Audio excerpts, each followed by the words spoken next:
नमस्कार, हर हर महादेव मित्रों, आप सभी लोगों का एक बार फिर से स्वागत है आपके अपने यूट्यूब चैनल पर।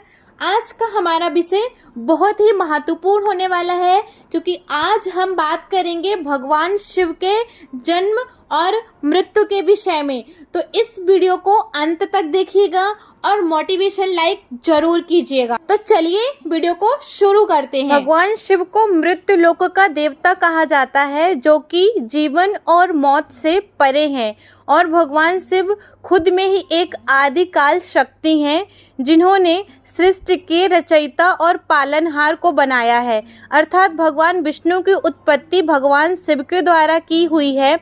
ऐसा विष्णु पुराण और अन्य पुराणों और शास्त्रों ग्रंथों में भी वर्णित है। और भगवान विष्णु के नाभिक कमल से ब्रह्मा जी की उत्पत्ति हुई है।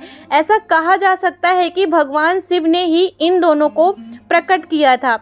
इसलिए आज के इस वीडियो में हम बात करेंगे भगवान शिव की मृत्यु कैसे हुई। इसलिए अगर आप भी जानना चाहते हैं कि भगवान शिव की मृत्यु कैसे हुई है, तो यह वीडियो आपके लिए बहुत ही महत्वपूर्ण होने वाला है। इस वीडियो को अंत तक देखें और वीडियो को लाइक कर दें, और अगर आप हमारे चैनल में नए हैं तो चैनल को सब्सक्राइब कर दें ताकि आगे की नोटिफिकेशन आपको मिलती रहे और इसी प्रकार की और भी वीडियो हम आप तक लेकर के आते रहेंगे। तो इस वीडियो को अंत तक देखिएगा ताकि आपको इस विषय से संबंधित संपूर्ण जानकारी हम दे सकें और आपको कोई और वीडियो या कोई और भी आर्टिकल पढ़ने की आवश्यकता ना पड़े। मित्रों, शास्त्रों में कहा गया है कि भगवान शिव की उत्पत्ति मनुष्य शरीर के द्वारा हुई ही नहीं है, क्योंकि मनुष्य का शरीर 5 तत्वों से बना है। जल, वायु, अग्नि, मिट्टी और आकाश, इन सबको मिलाकर मनुष्य का शरीर बना हुआ है। लेकिन इन 5 तत्वों को बनाने वाले खुद भगवान शिव हैं। भगवान शिव को पृथ्वी का संहार करने वाला भी कहा गया है, क्योंकि विष्णु को सृष्टि का पालनहार और ब्रह्मा जी को रचयिता कहा जाता है। इसी कारण से भगवान शिव को संहार करने वाला देवता कहा गया है, क्योंकि जो पैदा करता है वही उसको मिटाता है। इसीलिए शिव जी को ही संहार कहा जाता है। जैसे कि जब जब भी इस पृथ्वी पर राक्षसों का अतिक्रमण बढ़ गया, तब तब भगवान शिव ने ही उनका संहार करके अर्थात उनका उद्धार करके उन्हें मुक्ति दी। भोले तो भोले हैं, जो सबकी मनोकामना भी पूरी करते हैं। जब भगवान शिव का कभी जन्म ही नहीं हुआ तो उनकी मृत्यु कैसे हो सकती है। शिव पुराणों की कथाओं में भगवान शिव के बारे में क्या बताया गया है, यह भी जानिए। मित्रों, पुराणों के अनुसार कहा गया है कि भगवान शिव की मृत्यु का आज तक कोई वर्णन नहीं मिला है। भगवान शिव की मृत्यु का साक्ष्य ना तो शिव पुराण में है, ना तो शिव स्कंद पुराण, गरुड़ पुराण आदि पुराणों और वेदों में कहीं भी नहीं लिखा गया है कि भगवान शिव की मृत्यु हुई है, और ना ही कहीं भी इन शास्त्रों में भगवान शिव के जन्म का जिक्र किया गया है।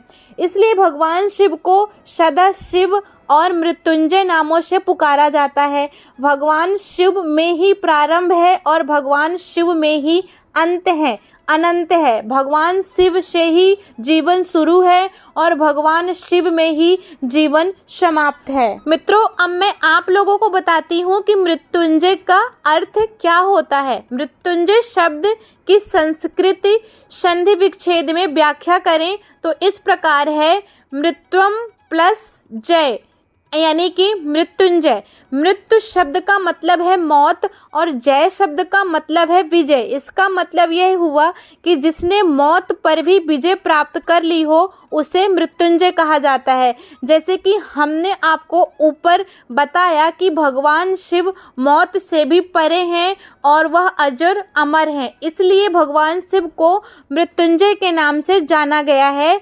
जो कोई भी जीव इस मृत्युलोक में मृत्युंजय के मूल मंत्र का नित्य जप करता है, उसकी कभी भी आकस्मिक या अचानक अकाल मृत्यु नहीं होती है, ऐसा शिव पुराण में कहा गया है। तो आप लोगों के लिए ये जानना भी महत्वपूर्ण है कि मृत्युंजय का मूल मंत्र क्या है।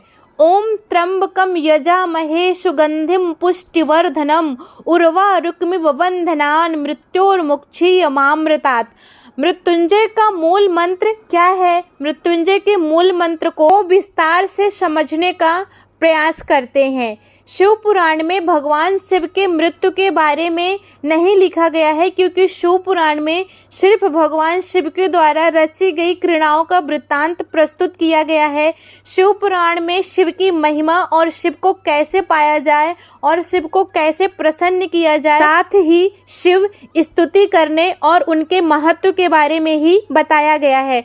शिव पुराण में 16 सोमवार के व्रतों का महत्व है। इसी पुराण में भगवान शिव के विवाह से लेकर उनके बच्चों तक सबका वर्णन है। इसी ग्रंथ में शिव पुराण के नाम से तीनों लोकों में जाना गया है। भगवान शिव को विध्वंसक और पापों का नाश करने वाला, देवों के देव महादेव भी कहा जाता है। शिव पुराण की व्याख्या के आधार पर भगवान शिव को स्वयंभू नाम से संबंधित किया गया है। स्वयंभू शब्द का मतलब है स्वयं से उत्पन्न हुआ, अर्थात भगवान शिव अपने आप से ही प्रकट हुए हैं। मैं उम्मीद करती हूँ कि आज की इस वीडियो के माध्यम से भगवान शिव के जन्म और मृत्यु के विषय में संपूर्ण जानकारी आपको मिल गई होगी, और अगर आप में से किसी को भी इन चीज़ों को लेकर के डाउट रहा होगा तो वो क्लियर हो गया होगा। दोस्तों, आप हमारे चैनल को लाइक करें, सब्सक्राइब करें और ज़्यादा से ज़्यादा लोगों के साथ वीडियो को शेयर करें, ताकि सब लोगों को यह पता चल पाए, भगवान शिव की महिमा के बारे में पता चल पाए। फिर मिलेंगे नेक्स्ट वीडियो पे, तब तक के लिए हर हर महादेव, नमस्कार।